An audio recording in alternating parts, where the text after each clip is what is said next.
What a day for the watch world.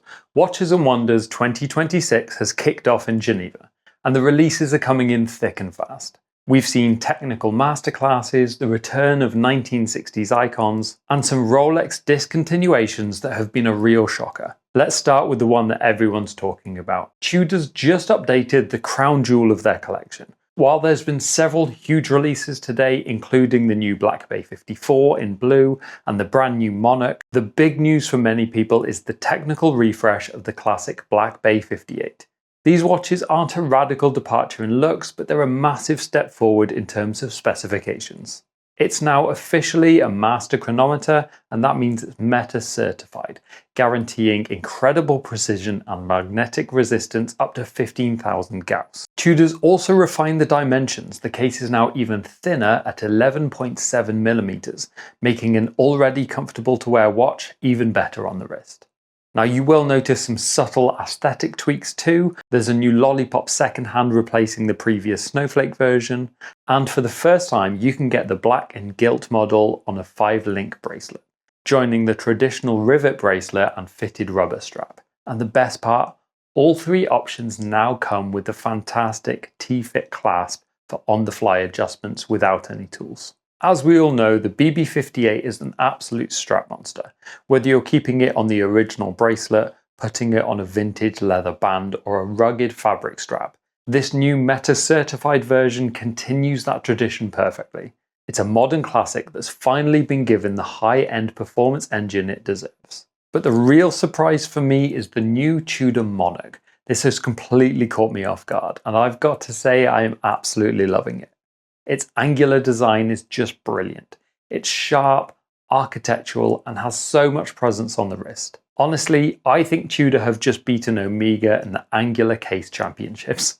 I thought I liked the case of the new Seamaster Planet Ocean, but this Monarch blows it away. I know they're very different watches, but in terms of angular case design, the Monarch absolutely takes the crown. I've also always been a sucker for a California dial, and this one's a beauty.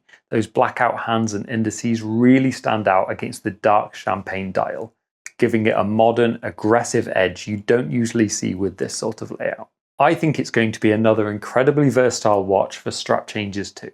I'd love to see it on something like a vintage leather strap. I think it would just look incredible. It's definitely a bold move from Tudor, and I think it's paid off.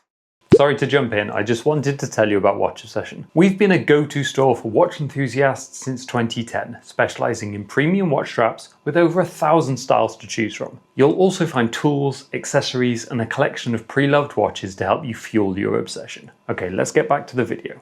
Now, if you're a fan of re-released vintage watches, the Oris Star should be right up your street. 60 years after the original Oris Star, this updated edition takes its beauty and heritage and reimagines it for the modern era. This new heritage model stays faithful to the original with a 35mm barrel-shaped case. It's the perfect size for anyone who appreciates proper vintage proportions.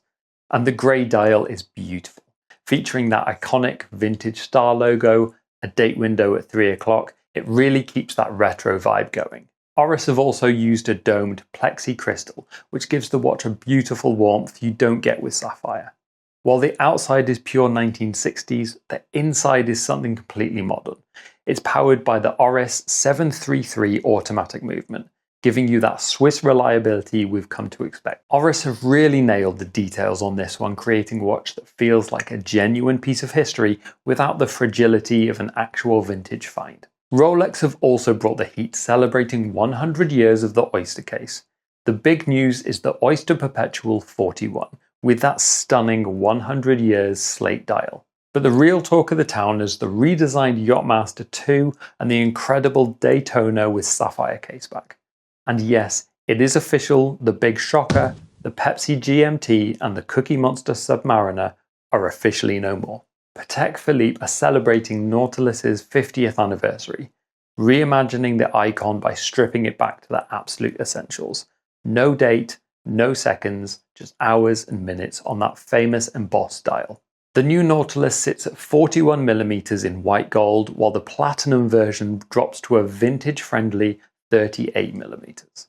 Both are just 6.9mm thick, thanks to the caliber 240 micro rotor, It's pure 1976 soul in a modern masterpiece.